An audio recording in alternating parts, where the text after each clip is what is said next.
Kalau selama employee tidak ada THR, tapi adanya gaji ke-13, tidak memerlukan THR ya, tapi ada gaji ke-13. Yang dikontrak tertulis waktu kebijakan akan berubah, itu bagaimana secara hukum? Konteks ini, ya maksudnya mau nggak pertanyaan? Pertanyaan saya Pak, perusahaan ini di luar negeri Pak. Nah, ada PT di Indonesia, dia itu mau nyamain benefit kantornya ya worldwide ya, jadi makanya tidak ada THR tapi adanya gaji ke-13 di akhir tahun yang ketentuannya bisa berubah kalau tercatat di PKWTT-nya. Baik. Kayak pegawai negeri ya. Oke, ini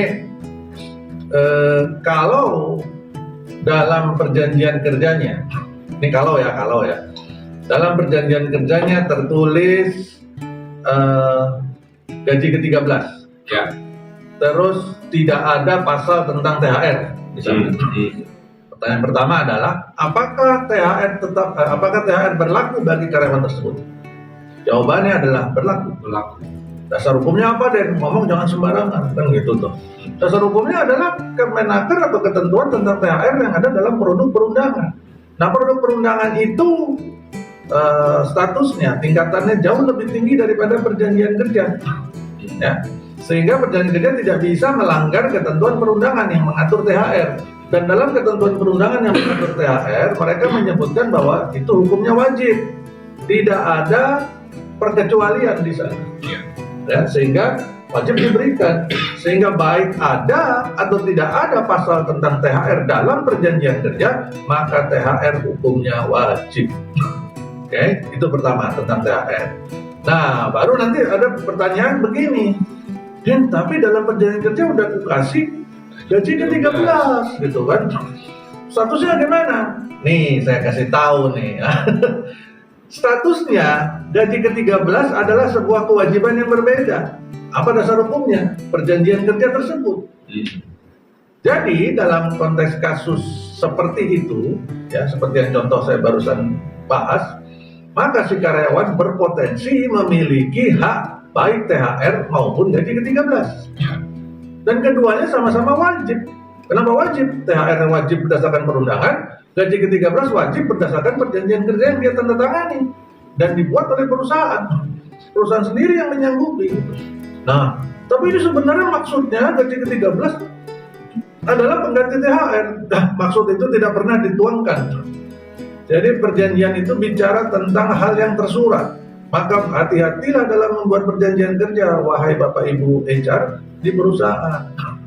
Ya, jangan sembarangan bikin perjanjian kerja atau mengisyaratkan sesuatu. Maksudnya itu gini dan itu nggak ada. Karena yang dilihat adalah yang tersurat. Kita bicara pembicara perdata, maka yang tersurat yang diakui. Ya, apabila ini diperselisihkan, saya kok optimis perusahaan berada dalam posisi yang lemah sehingga akhirnya kewajiban THR tetap ada, gaji ke-13-nya tetap wajib. Nah kan, itu yang jadi babak belur akhirnya. Dan ini memang biasanya, nih mohon maaf ya, biasanya penyakitnya dari perusahaan-perusahaan yang suka membandingkan dengan kontrak di negara asal.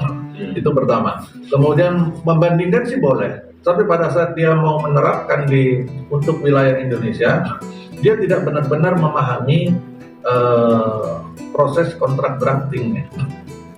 Jadi jangan-jangan kontrak drafternya yang membuat perjanjian kerja seperti ini itu bukan kontrak drafter yang benar, bukan orang yang memahami cara membuat perjanjian atau menerapkan perjanjian dalam skala internasional ke dalam skala nasional. Karena mungkin yang di negara asalnya dia tidak mengenal THR memang dalam perundangannya, Pak Abi. Ya. Jadi di sana nggak ada THR, jangan-jangan di perusahaan di negara sana. Mereka ada gaji ke-13, itu silakan gitu. Tapi ada di negara Indonesia terikatlah sama hukum itu. Apalagi di sini tulis nih, ini perusahaan asing Pak, ada PT-nya di Indonesia. Ya, apalagi ada PT di Indonesia. Maka si PT tadi, perusahaan yang ada di Indonesia inilah yang terikat secara hukum. Ya.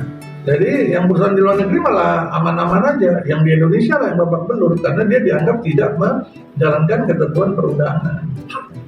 Ya, begitu ya Bapak Ibu yang bertanya. Terima kasih.